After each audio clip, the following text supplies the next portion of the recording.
Saya kira hari ini itu momen yang sangat istimewa ya, karena ada dua MOU besar yang kami tandatangani. Yang pertama mengenai kerjasama pembangunan Daya Poli Cikarang.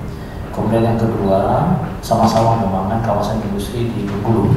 Yang dimana di Bengkulu itu kita punya lahan produksi 2 hektar. Priok itu kita tahu kapasitas di waterfront itu sangat besar.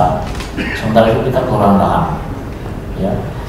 Untuk itu kita lihat ada opportunity besar, di mana kalau ini bisa dibangun kerjasama ini, itu kita bisa memanfaatkan kapasitas yang Priok, ya, dengan memanfaatkan lahan di Jawa BK, sehingga kita bisa juga mengerem investasi di tempat lain.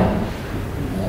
Nah, kuncinya sekarang kan komunikasi, di mana transportasi antar Jawa BK dengan Cikarang. Nah, yang menarik itu begini, kemarin itu kan kita ada satu studi yang kita kerjakan, konsultan dari Roland Berger yang berjalan itu untuk lihat kemungkinan akses dari Cikarang ke Kalibaru lewat timur, jadi nggak masuk Jakarta. Dan dari situ ya untuk yang infrastrukturnya, artinya jalan itu bangun 3%. Itu jelas nggak bisa korporasi yang bangun, harus pemerintah, karena di mana-mana pemerintah yang bangun itu. Dan Departemen Perhubungan memang ada rencana untuk bangun itu. Ya. Nah, kemudian yang menarik itu RR untuk yang operating itu sendiri, backend dan weekend itu ternyata 27%. Jadi menarik sekali bisnis itu dengan tarif yang ada sekarang ini. Nah, sehingga saya lihat ini opportunity di mana kita akan bicara bisnisnya master plan, di mana kerjasamanya bentuknya seperti apa, nanti apa kita di sebagian share di Jawa BK, ya, share itu bisa minoritas, bisa mayoritas, ya, kita jelas seperti apa. Kemudian untuk angkutan dari sana, ini ada alternatif, kita bisa naik kereta api ke sana atau kita beli sendiri. Ya, karena RR 27% itu sangat menarik. Kalau bikin RR 15% aja mungkin tarifnya bisa dipotong separuh. Ya, sehingga beliau itu bisa betul-betul memanfaatkan Cikarang dalam waktu kereta api ini. Sekarang lagi dicek mengenai kapasitasnya berapa persen. Karena sebelum lebaran itu Pak Ibu beritahu saya kalau itu dimaksimalkan Pak itu bisa sekitar 400 sampai 500 box per hari. Menurut Pak Ibu kalau dimaksimalkan kayak apa ini? Saya ingin Pak Leno, Bung Karno itu dulu bilang dalam bahasa Belanda, kita kalau mau negara kita ini maju, itu kita harus samen bundeling van alle krachten. Jadi satukan semua kekuatan kita, baru negara kita ini maju. Kalau mau maju kita memang harus kerjasama, kolaborasi di semua bidang. Waktu Pak SB meresmikan PLTU yang di Labuan, saya tanya beliau, Pak, kita di Jawa BK sudah membangun Cikarang ini dari penduduk 2.500 orang, sekarang udah 1 juta orang pekerja di sana dari 2.000 perusahaan lebih.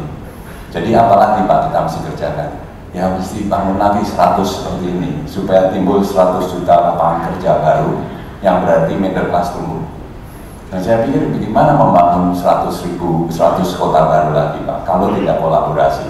Bengkulu itu kan juga satu tempat yang strategis yang memang perlu dibangun pelabuhan dan juga harus ada barangnya kan Pak, sehingga kawasan industri logistik center harus dibangun karena begitu banyak sumber daya alam di Sumatera Barat itu yang harus lewat satu pelabuhan yang besar seperti Bengkulu ini untuk bisa di ship ke seluruh Indonesia atau ke luar negeri. Kita punya 40 gedung menteri, itu satu gedung harganya 300 juta dolar.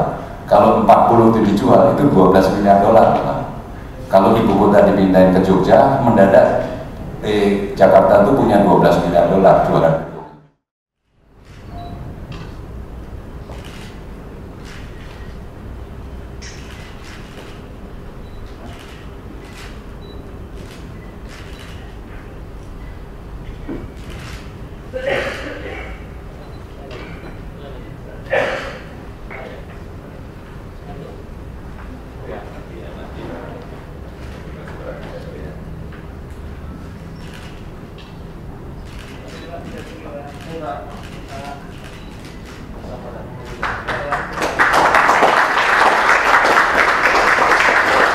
Kepada Bapak Angelino untuk tetap berada di tempat, karena selanjutnya kami mengundang Direksi PT Cikarang Inland Port Bapak Hadi Raharja serta Bapak Nur Yusuf untuk dapat melakukan penandatanganan kesepakatan bersama.